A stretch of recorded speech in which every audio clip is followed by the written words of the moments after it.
Nvidia made headlines in October when it announced plans to invest $1 billion in telecom vendor Nokia to develop AI RAN solutions that use its GPUs. But do GPUs even make sense for AI RAN? I'm Diana Guvertz, and this is the Five Nine.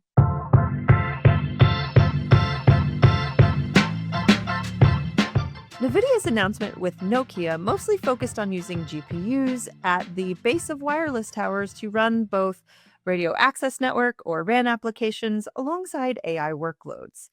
But while Nvidia seems eager to tap into this new market, there are a few issues. First, there are a ton of questions about whether the use case Nvidia is targeting even requires GPUs. And second, well, AI RAN isn't just one thing. And plenty of AI RAN workloads are running today on existing hardware. That is CPUs. It's a bit complicated, but with a player as big as NVIDIA shining a spotlight on the topic, it's worth taking a deep dive to really understand what's happening in this space. So today, with help from Orange's Director of Innovation in Radio and Environment, Atoosa Hatefi, and Dell'Oro Group's Stefan Pongratz, we'll dig into the different flavors of AI RAN, what would compel telecom operators to even spring for GPUs, and what the overall market forecast looks like. Let's dive in. Atoosa and Stefan, it's so great to have you on. I want to jump right in, and I want to start with a level setting question. What is AI RAN? So we want to define the term we're talking about today. And can it only be done with GPUs or CPUs? I should say, I feel like Open RAN is AI RAN is a little bit like it brings back memories from Open LAN or small cell and private routers. I think a lot of different people in the ecosystem, you'll get different answers depending on if you speak with Intel, Nvidia, Marvell, or if you speak with Ericsson, Huawei, Nokia. I think it varies. It will vary a little bit depending on who you speak with. But I think at a very high level, if you take a couple of steps back, you will see that there's some common themes, especially when it comes to the scope in and around the RAN, the purpose of AI RAN, and the role that AI RAN will play going forward. Especially when it comes to the purpose, there's general agreement that AI RAN can help to improve the efficiency's performance, enable new applications, and improve synergies, etc. And I think there's general consensus as well when it comes to the role that AI RAN will play in the second half of 5G and going forward with 6G. Where we see more disagreements and where we have to kind of step in and take a stand is when we look underneath the hood, and that's we try to be more neutral. So from our perspective, AI RAN is not necessarily equal to GPU RAN. GPU RAN is a subset of AI RAN. So you kind of look at, you have RAN, and then you have AI RAN, non-AI RAN, and within the AI RAN domain, you have a lot of different kind of possible sub-segments in terms of tendency. Is it single-purpose, multi-purpose? Is it centralized, distributed? Is it CPUs, GPUs, 4G, 5G, eventually 6G? AI from an application perspective, is it AI for RAN, AI on RAN, AI and RAN? So I'm just, but I just want to make it clear if my answer is too long. But from our perspective, it's more than just GPU RAN. Atoosa, what does AI RAN mean for you at Orange? Actually, for the definition of AI RAN, I would say that we follow the official definition that is proposed by the AI RAN Alliance. So we have three main pillars: AI for RAN, AI on RAN, AI and RAN. So AI for RAN, it's more for enhancement of the RAN. At the different levels, it could be an orchestration of the RAN, so high layers, or even low layers of the RAN, with use cases such as improved spectral efficiency, energy efficiency, and so on. So here, there is high interest for us as operators. But of course, there are some question marks on meaningful use cases, gain versus pain. On the second pillar, AI on RAN, so it's more related to the, let's say, optimized performance of AI services in terms of latency, throughput, jitter, and so on. So here we can consider, let's say, solutions such as slicing, probably some AI workloads at the edge. And the main question as operators for us is the potential for monetization. And the third pillar, AI and RAN. So here we are more talking about, let's say, kind of concurrent processing and orchestration of AI and RAN workloads on the same infrastructure. So there is a potential, let's say, use case for monetization if it is proved that it's efficient, of both RAN and AI as a service. But at this stage, there are some challenges related to this. To this pillar, particularly, it's not very clear how we can efficiently operate both RAN and AI workloads on the same infrastructure. So this is, in a nutshell, what it means for us. But then related to the question of GPU versus CPU, again, it depends which pillar we are considering. When we consider AI for RAN, so enhancement of the RAN with AI, I would say, it's not linked to GPU or CPU. Or CPU. It depends on the compute requirements, the size of the models. We know that, today's CPUs or even, let's say, traditional BBUs can be used for small or medium-sized models.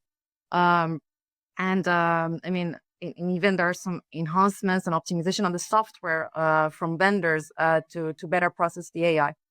GPUs are more considered where we are talking about, let's say, bigger models for AI.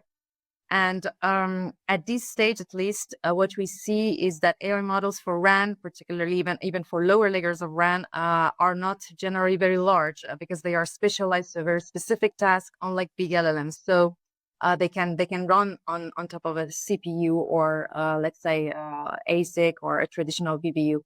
But this could evolve in the future if we have some more sophisticated use cases, particularly in the, let's say, time frame of 6G with more AI native functions. So this, we need to wait and see how the ecosystem will evolve. But overall, what I can say is that for us as operators, what is important is to benchmark CPUs versus GPUs for the different use cases. And in terms of our, let's say, the dimensioning, performance, power consumption, and also cost, in order to assess the best option for let's say, this AI for RAN use case. Atoosa, I love that answer. It was so in depth. And Stefan, I want to see if you can follow up again here and break down. She kind of mentioned the difference between using GPUs versus ASICs or CPUs.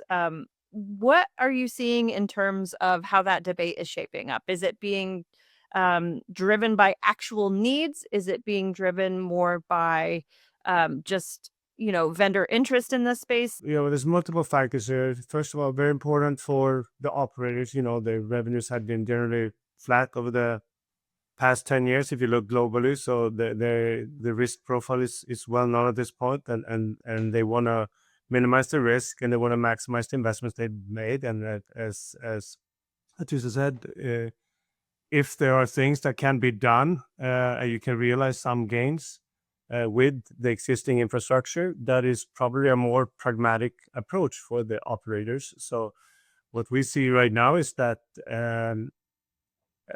it's less about you're not going to see a GPU RAN, AI RAN, or Open RAN or vRAN logo on the phone itself. There's really no marketing value here. So for them, it's all about for the operators, it's all about maximizing the TCO and the performance, and so it's more about that and trying to figure out the best approach with the resources that are there. And the reality is that today, the majority of the AI RAN implementations, because it's happening already, even albeit small, it is being done with existing infrastructure, and that's non-GPUs. If you look at, let's say, and this is not just a forecast. Huawei has said that they're targeting 80,000 intelligent boards this year. That implies that there's more than 100,000 sites in China using AI RAN already. So but it is leveraging as much as possible, leveraging existing hardware as much as possible to minimize the incremental hardware required at this junction. As you learn more about the potential gains, it's still unclear in real world environments how much incremental gains you can realize, and if the business case can be justified to put in more powerful compute capabilities, then that might make sense. But at this juncture, the gains that we're talking about when it comes to spectral efficiency and energy savings, it seems to be more in the 10 to 20% range as opposed to anything significantly higher than that. So that clearly the business case is not going to work for a significant amount of incremental capex to deploy, let's say, separate GPUs. Yeah. One of the interesting things that happened recently was Nvidia had struck a deal with Nokia. And one of the big things that they wanted to focus on was AI RAN. And we recently got to speak with Nvidia's Ronnie Vashista. And here's what he told us about that. GPUs come in all shapes and sizes. The benefit that NVIDIA has is the CUDA, which is our programming environment, development environment, is across all of these types of GPUs. Of course, GPUs can reside in data centers, and perf per watt, is great in terms of the heavy computational requirements. But we have GPUs that sit on robots, small, low power, 40 type watts or even less. We have GPUs that go in laptops. So the performance capability of these GPUs now is increasing generation after generation after generation. And then within generation, because now these are all software defined, you can improve performance even within generation. So now think about this new world. You can have a low cost, think of it as a performance per dollar GPU at a base station that complies with the performance per watt requirements of a base station. So now you get the performance, now you get the TCO that a base station actually has traditionally been met by developing custom silicon. That's a very new but real capability now. And as we go forward in generations, that's only going to improve. So the first thing is there is an opportunity now to have a completely software-defined GPU running a full 5G, 6G stack at a base station. Now that you have that GPU in there, you can do two other things. You can use it for AI applications, as we just talked about, but you can also use AI to improve the signal processing of the RAN network itself. So this opens up a whole new area of research and development, which we're already starting to see benefits of for things like layer 2 scheduling, for SRS beamforming, all of these capabilities that now you have this GPU there that still conforms to the requirements of cost and power of a base station. Okay, so Atoosa, now that we're kind of looking at the increasing pressure or the increasing push to put GPUs on the RAN. I mean, how are operators thinking about this, right? We just heard you and Stefan both mention there's a balance kind of happening between cost and performance. So what is your take on moving from existing CPU or ASIC hardware to GPUs? I mean, are there certain metrics that you're looking at that would make that enticing for you? We need to distinguish when we are talking about management of AI, higher layers from lower layers. Because, higher layers management orchestration with AI, with use cases such as anomaly detection, root cause analysis, and so on. And not just for RAN, but even from end-to-end point of view, it's already happening, and we can use, different approach in GPUs for training and so on. So this is for higher layers. But when we move to the lower layers, it's a bit different because, today we see that there's a slow uptake. The real needs are still to be shown. And we are in a situation that we have actually quite mature deterministic algorithms for lower layers that have been optimized after, let's say, several generations. So using AI and either on CPU or on GPU, I would say that there are mixed views on it, particularly on the gains. Some claims that the gains would be very low, let's say 5%. Some other claims that it could be more than 20%. Of course, if we can see the gains above 20%, and if it is confirmed, it could be worthwhile to use them. And then, as I said before, all of these AI for lower layers, there's still some debates whether we really need GPUs in order to run them, because in most cases they are small size models, not necessarily big models that require GPU. But then we need to wait to see whether there are some sophisticated use cases in the future or not that would require GPU. Then more globally, there are also, when we are considering a use of AI in lower layers of RAN, there are also some other questions for operators. There's a question of scalability, generalization of the models in order to be able to, let's say, cope with diversity of environments. If a model is trained in a certain environment, a cluster of cells can be used efficiently at the whole network level in order to avoid a cell per cell, let's say, training. There's also a question about operator control in order to ensure lifecycle management of the models, switch of models, fallback mode to deterministic algorithms if needed, data collection, let's say, and ensuring that operator has a role in order to ensure user confidentiality, anonymity, and also scheduling of data transfer. And there are different type of frameworks that are today in discussion in a standardization bodies about this data collection and network-sided, UE-sided, and so on.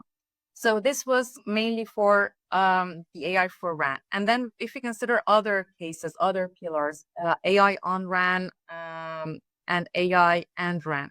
There's some differences between them. So AI on RAN, there are some interesting use cases, physical AIs with robotics, autonomous driving, computer vision, AI enhanced XR, and also Gen AI, let's say, use cases with far more traffic demand in uplink. So here the main point is about cost differentiation. So that could be ensured with slicing, for example, at least in short term. And longer term, this could be achieved through let's say solutions that bring more awareness at the RAN level. Particularly, this is something that could happen at the time frame of 6G. So RAN awareness of the nature of the mobile traffic, for example, awareness of the tokenization, where tokens where tokens can be sent instead of the full raw data. So these are all of the evolution that could happen on this particular pillar on AI and AI on RAN.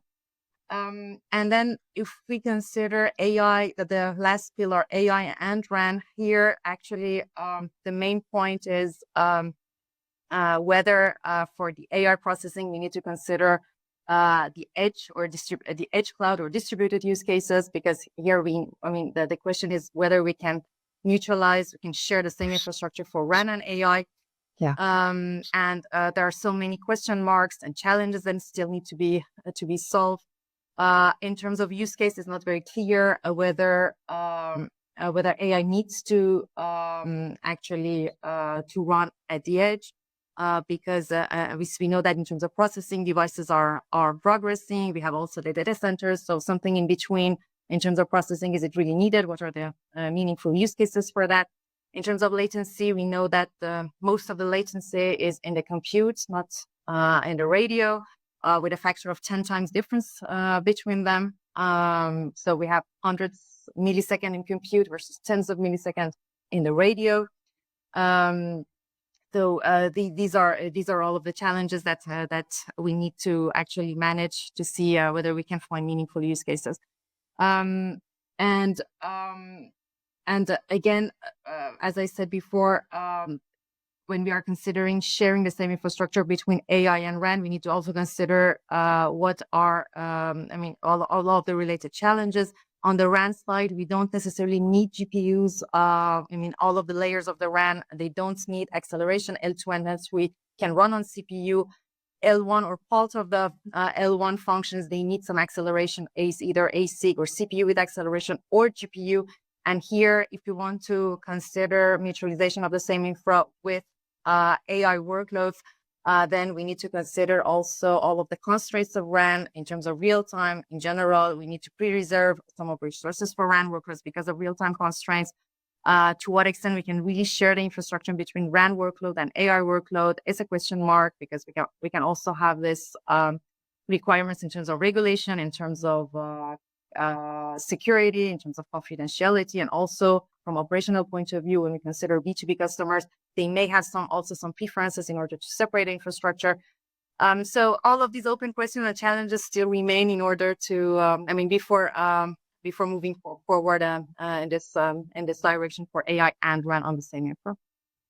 Yeah, and to your point about kind of distinguishing between the different versions of AI RAN, I believe what Nvidia and Nokia were talking about was what you just mentioned, the mutualization, kind of using it for both AI and RAN functions, which I'm hearing you say is not quite as compelling as some of the other use cases at this juncture, at least.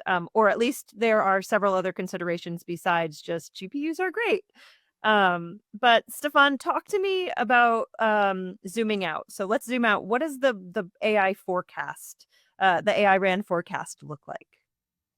Yeah, no, I think, Atoosa's answer was great. It walks through a lot of the challenges and the visibility that we have when it comes to different applications. First of all, we do believe that AI RAN is happening, because I see confusion sometimes in the when I speak with clients on wireless media, and I think that's more partly because some associate AI RAN with GPU RAN. But from our perspective, then AI RAN is a broader definition. So we see that it's happening.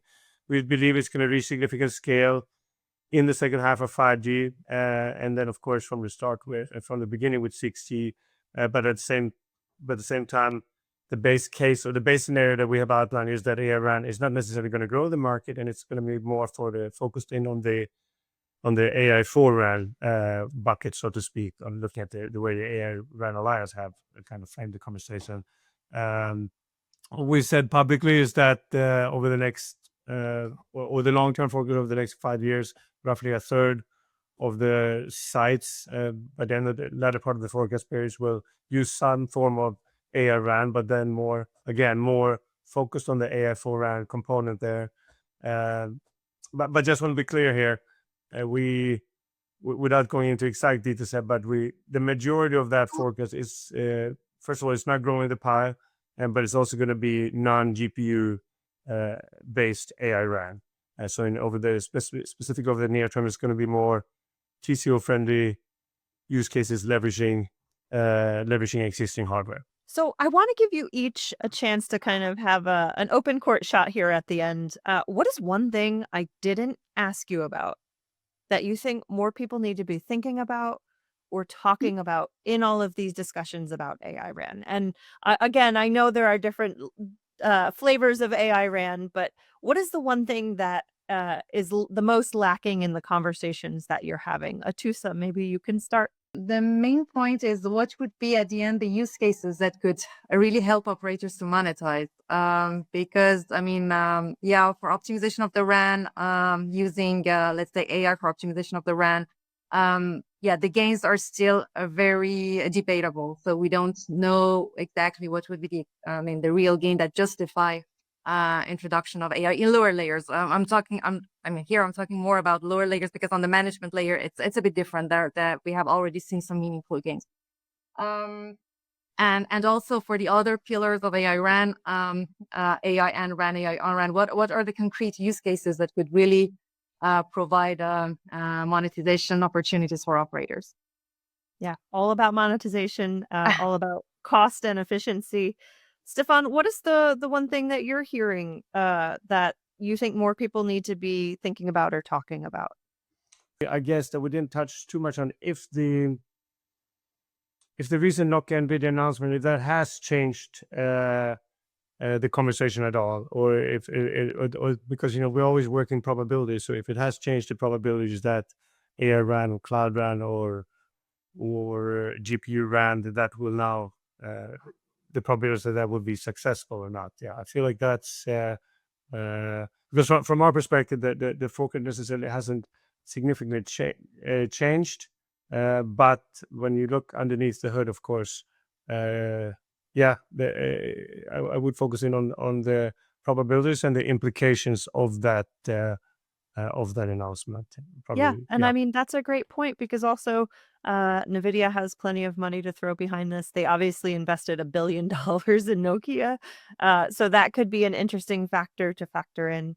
I would just add one thing there too, Daniel. Sorry, but it's just not, and also the question, and it might have been covered a little bit, but it's also why they're doing it, and if the RAN is the main focal point, or if there are other reasons as well. All right, guys, that's all the time we have for today. Thank you guys so much for kind of digging into this topic with me. I think it's really fascinating, and I can't wait to see how it all plays out in the market. And wherever you are listening or watching, make sure you like and subscribe, and we will be back with you again next week.